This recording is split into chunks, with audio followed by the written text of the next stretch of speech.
नमस्ते प्रणाम सब केहू के फिर से स्वागत करतानी अपना यूट्यूब चैनल में। और रउआ सभी पवन भैया के गाना हमेशा सुनी ले हमरा आवाज़ में। और हम आज कोशिश करनी है प्रमोद प्रेमी जी के गाना गावे के। हमरा उम्मीद बा कि हम अच्छा से गावे के कोशिश हमेशा करी ले। और रउआ सबके हमारा गावल गाना अच्छा लगी तो भाई के चैनल के सब्सक्राइब करब। और नेक्स्ट टाइम कौन गाना आप सुने के चाहता कमेंट में लिखब, हम 2-4 दिन बाद वो गाना के गा दे। भूल गईनी काहे हमार गलियावल, हम नइखी भूलल माई तुहके बुलावल। ए माई भूल गईनी काहे हमार गलियावल, हम नइखी भूलल माई तुहके बुलावल। आई चढ़ के डोलिया बन के कनिया ए माई, आई चढ़ के डोलिया बन के कनिया ए माई।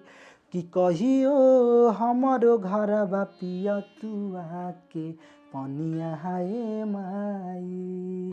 कि कहियो हमरो घरबा पिया तू आके पनिया ए माई। भूल गईनी काहे हमार गलियावल, हम नइखी भूलल माई तुहके बुलावल।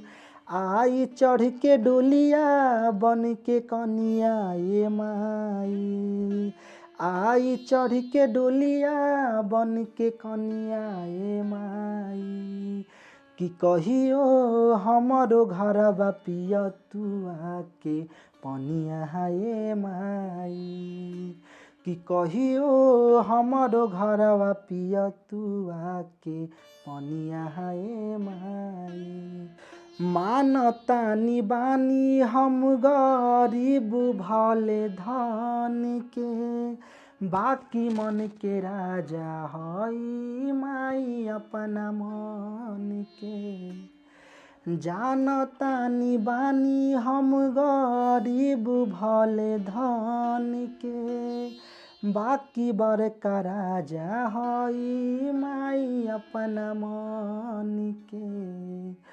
धर के नैना पावे के दर्शनिया ए माई, धर के नैना पावे के दर्शनिया ए माई। कि कहियो हमरो घरवा पिया तू आके पनिया ए माई। कि कहियो हमरो घरवा पिया तू आके पनिया ए माई। 9 दिन लायबू घरे खोजबू बाकी रोज हो, 9 दिन 9 गो माई खइहे घरे भोज हो। 9 दिन लायबू घरे खोजबू बाकी रोज हो, 9 दिन 9 गो माई खइहे घरे भोज हो। धरी हमरा अंगना में चरनिया ए माई, धरी हमरो अंगना में चरनिया ए माई। कि कहियो हमरो घरवा पिया तू आके पनिया ए माई। कि कहियो हमरो घरवा पिया तू आके पनिया ए माई।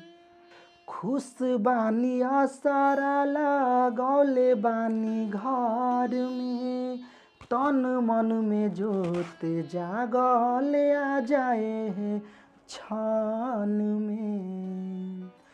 खुश बानी असरा लगौले बानी घर में, तन मन में जोत जागल आ जाए है क्षण में।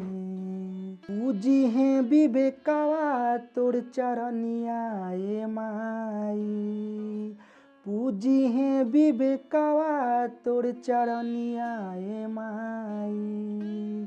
कि कहियो हमरो अंगना पिया तू आके पनिया ए माई। कि कहियो हमरो घरवा पिया तू आके पनिया ए माई। भूल गईनी काहे हमार गलियावल, हम नइखी भूलल माई तोहके बुलावल। आई चढ़ के डोलिया बन के कनिया ए माई, आई चढ़ के डोलिया बन के कनिया ए माई। कि कहियो हमरो घरवा पिया तू आके पनिया ए माई। कि कहियो हमरो अंगना पिया तू आके पनिया ए माई।